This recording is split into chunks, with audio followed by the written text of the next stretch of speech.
بڑا امپورٹنٹ سوال ہے کہ یہ ایک میسج عام ہوا کہ 15 ماہ رمضان کو ایک آواز آنے والی ہے، اور وہ آواز آئے گی تو سب کو اپنے گھروں میں چلے جانا ہے اور کان کو بند کر لینا ہے، ورنہ اگر سجدے میں چلے جانا ہے، اور اگر انہوں نے ایسا نہیں کیا تو وہ ہلاک ہو جائیں گے۔ اور ماہ رمضان میں یہ اس طریقے کی ایک آواز آئے گی، اور اس کی بہت ساری شناخت وہ بھی دی گی کہ زلزلے وغیرہ آئیں گے، اوپر سے وہ جو ہے برف وغیرہ گرے گی، اس طریقے سے۔ یہ ایک سوال بہت واٹس ایپ پر عام ہوئی، اور لوگ جو ہے اس پر بہت زیادہ ڈرے ہوئے خوف میں ہیں، اور لوگ اس کا جواب ڈھونڈ رہے ہیں۔ میں چاہوں گا کہ آپ اس کا بہترین انداز میں اس کا ایک جواب دے دیں۔ مجھے حیرت ہوتی ہے، تعجب ہے اس بات پر کہ جان بوجھ کر نماز چھوڑنے پر حدیث شریف میں یہ حکم آیا کہ 80,000 سال تک انہیں جہنم کی آگ میں جلایا جائے گا۔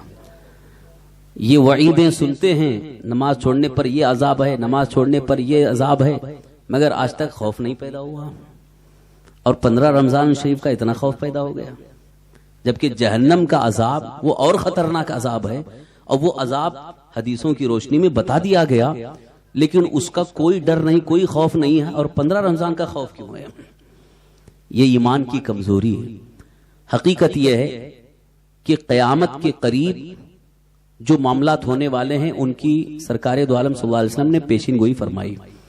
تو جو حضور صلی اللہ تعالی وسلم نے پیشین گوئی فرمائی کہ قیامت کے قریب ایسے ایسے معاملات ہوں گے، انہی معاملات میں سے ایک معاملہ یہ بھی ہے، یعنی قرب قیامت کی علامات میں سے یہ بھی ہے، اور قرب قیامت یہ معاملہ ہونے والا ہے۔ یہ بالکل صحیح ہے جو حدیث پاک کی روشنی میں اور حضور اعلیٰ حضرت امام اہل سنت مجدد اعظم امام احمد رضا قدس سرہ نے فتح رضویہ میں بھی اس کو ذکر فرمایا ہے، مگر اس کا یہ مطلب نہیں ہے کہ اسی رمضان شریف میں ہو۔ لوگ اس لیے ڈرے ہوئے ہیں کہ اس بار کا جو رمضان المبارک کی 15 تاریخ جمعہ کا دن ہے شاید وہ آنے والی۔ تو واقعی اگر آپ کے دل میں وہ خوف ہے تو بہت اچھی بات ہے، اس کا انتظار کیجئے اور اس سے بچنے کی کوشش کریں۔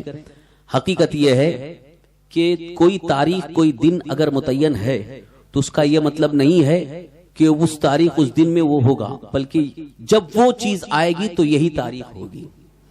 جیسے قیامت کے دن کے بارے میں یہ بھی حدیث میں ہے کہ قیامت محرم کی 10 تاریخ کو جمعہ کے دن ہوگی۔ قیامت کا جو دن ہے وہ محرم کی 10 تاریخ ہوگی، عاشورہ کا دن ہوگا، جمعہ کا دن ہوگا۔ اب آپ مجھے بتائیے کتنی بار یوم عاشورہ جمعہ کے دن گزر چکا، کہاں ہے قیامت، کیوں نہیں آئی؟ تو اس کا مطلب یہ نہیں ہے کہ جب جمعہ کا دن اور یوم عاشورہ ہو تو قیامت آئی جائے، بلکہ اس کا مطلب یہ ہے کہ جب قیامت آئے گی تو وہ یہ دن ہوگا۔ اسی طرح سے وہ جو چنگاڑ آنے والی ہے، وہ جو چنگاڑ ایک خطرناک آواز جو ہلاک کرنے والی آواز آئے گی، وہ رمضان المبارک کی 15 تاریخ اور جمعہ کا دن ہوگا۔ اس کے لیے یہ ترتیب بتائی گئی، لہذا اس ترتیب کے مطابق اس پر عمل کرنا بہتر ہے۔